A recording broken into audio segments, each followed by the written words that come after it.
Orang harus terganggu oleh anaknya itu orang tuanya. Kalau sudah kiri kan adatnya kan nggak sopan seperti ini. Saya bilang sopan itu kebutuhan setelah ilmu. Menurut ilmu adalah anak yang harus diganggu anak itu orang tuanya itu menurut ilmu. Sopan itu kok sih, bakas kok sih. Nomor loro telu.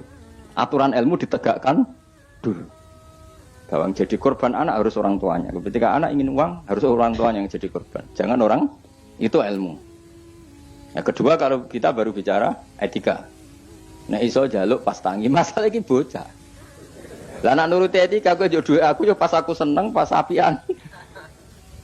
Akhirnya bojoku nurut karena bojoku ya keluarga kiai suka ilmu.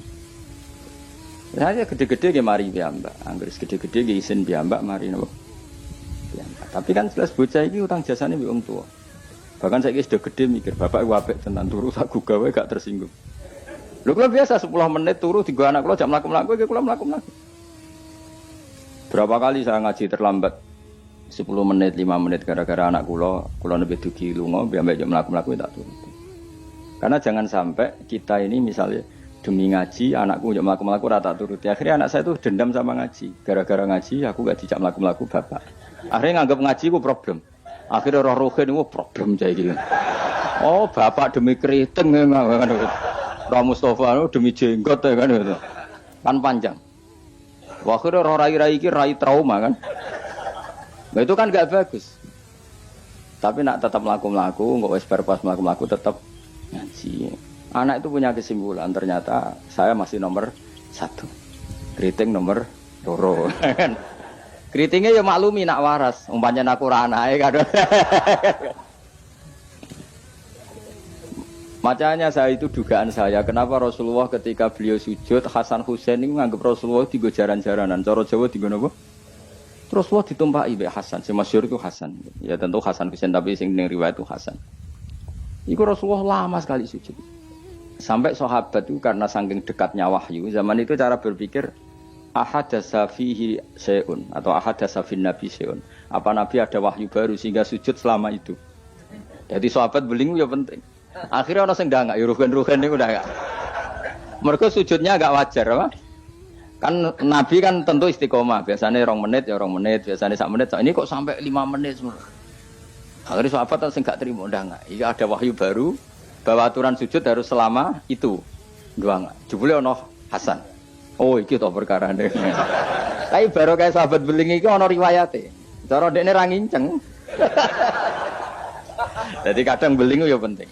Tapi sing beling ben sahabat. Mergo tetep akeh ganjarane. Iki ora usah salat dangak-dangak ngono ora usah. Kau belingi sahabat paling ngono belingmu kebablas.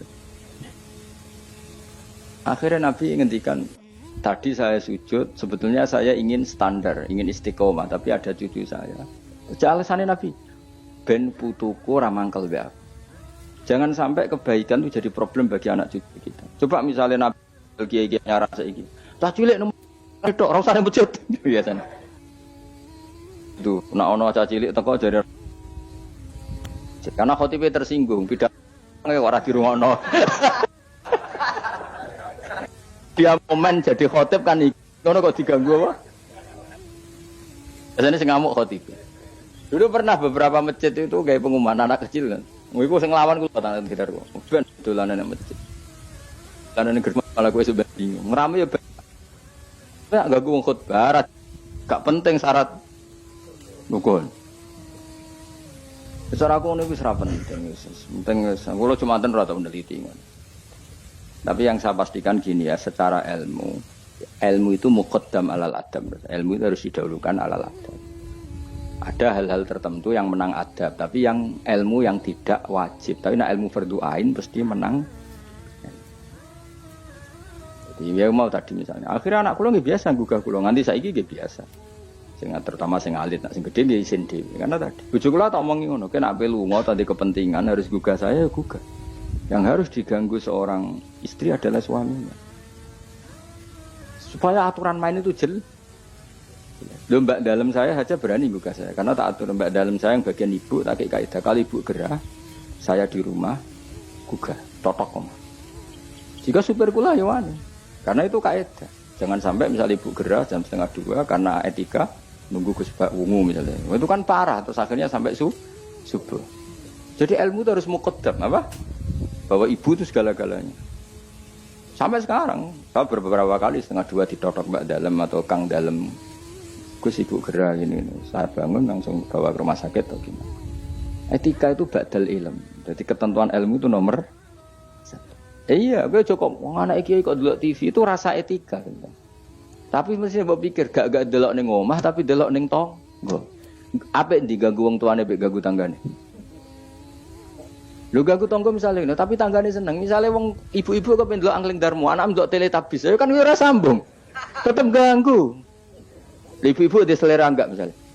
Misalnya pengen delok sinetron, anak ndelok Teletubbies misalnya. Ayo, Mustafa delok film ISIS. Ya kan jenenge wong kan selerane beda-beda. Naruh kan delok bolot misalnya kan. Wong aku es kiai, kecelok wong alim. Seneng delok TV nganti saiki ya mak lampir. Mergo ora mikir, aku pokoke seneng delok TV ora mikir. Bojoku ya eskal. Nah, cawe itu kan seneng delok film wong ayu-ayu, mergo delok penampilane. Nah, aku seneng delok mak lampir, Angling Darmo sing lucu-lucu, sing mokal dadi karwan ra tak pikir ngono. Mergo aku tahu dikeluwi kiai delok sinetron, ana pemeran sebagai ustad. Terus ustad iku fatwa ning TV dipikir ndak tenan fatwa iku. Lha sinetron kok mbok pikir. Sing merano ustad iku. Ya sing merano ustad kan kadang fatwa gitu. Lah kiai iki delok tersiksa ambek fatwa ustad iki. Tak dikon, "Ulun tersiksa Gus ambek fatwa ustad sing TV." Ustad sapa? Pemeran ustad tersiksa. Lah nama lampir kan gak mungkin dia mikir fatwane mak lampir. Tapi setan wis setruk.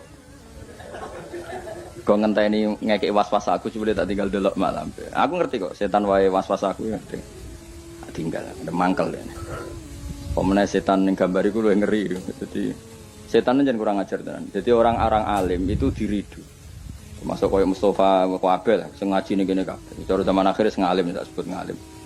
Jadi misalnya ke sholat itu kadang setan ngridu ngene, kowe sholat ora mesti ditampa pangeran. Terus kita kadang menyesali masa lalu, sholatku, posoku ora mesti ditampa pangeran. Iku setan. Ngridu niku setan. Kowe kudu mbok lawan, ditampa ora ditampa itu kenangan terbaik saya sebagai hamba pernah sujud, pernah sholat, titik. Kayak apa buruknya kita ketemu Allah ora tahu sholat, ora tahu sujud. Wes ora ditampa lah. Lah aku malah tak lawan kadang setan. Beneran ora ditampa. Pek kowe ngono sholat gua. Mungkin ora tau sholat, pek-pek sholat gua. Karena setan mau kepinginnya supaya orang menyesali atas kesalahan di masa lalu. Kayak apa? Belum tahu soleh kok getun. Juga kok ngene lho contoh ning fisik. Aku ngrumat cah yatim secara ikhlas. Mulai cilik, bareng gede kuliah dadi wong lali aku. Bareng lali aku terus aku getun ngrumat cah iku ternyata gak bales jasa. Lu kamu ngrumat dia secara ikhlas itu dadekno ana wa kafilul yatim kahateni fil jannah. Kok malah kowe saiki dadi murahan arep-arep dibales jasa hanya karena tamak kamu, anak yang kamu rumat sekarang jadi menteri misalnya. Cek goblok. Ikhlas kamu itu janjine swarga, tamak kamu iku setan. Kancanan iki seringe ngono, kancanan pondok ikhlas melarat, ikhlas bareng kancane sugih utang ra oleh. Asal dhisik kanca aku saiki kok medhit mbek aku. Itu tidak perlu seperti itu. Masa lalu kita yang ikhlas itu masa lalu yang luar biasa. Nah, tapi setan kepengen batalno ikhlas di masa lalu. Makanya di Ikhya itu setan saking kurang ajar. Ikhlas wis kliwat itu udah adik. Lah zaman kowe goblok kan mesti ikhlas to. Lan cara Mbah Mun guyonane santri mbek kiai ku ikhlas santri. Mergo santri ku nyucup kiai sapa ikhlas. Bareng dadi kiai pikir-pikir ni rival ini ora kan.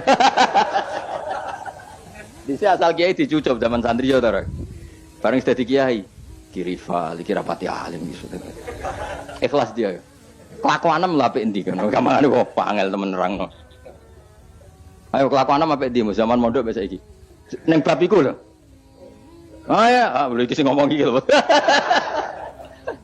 Apik zaman mondok. Wis dadi kiai mikir kan. Mun asro kiai politik Mustafa wah ora menarik cara dia. Jadi nah, kalau ada setan seperti itu tinggalnya delok mak lampir. Lho kula lah sering diridu setan. Sampai kadang kula saking ekstreme, meneh nek kuwetan sing ngandani. Umpama Jibril ngandani aku, nek aku ahli neraka, iku tetep aku sujud mbek pengira. Mergo kelazimane kawula iku ya sujud mbek pangeran titik. Meskipun Jibril ora ngalah ngabari ngono iku ora kowe ya. Cuma nggo nglawan setan harus pakai nama besar.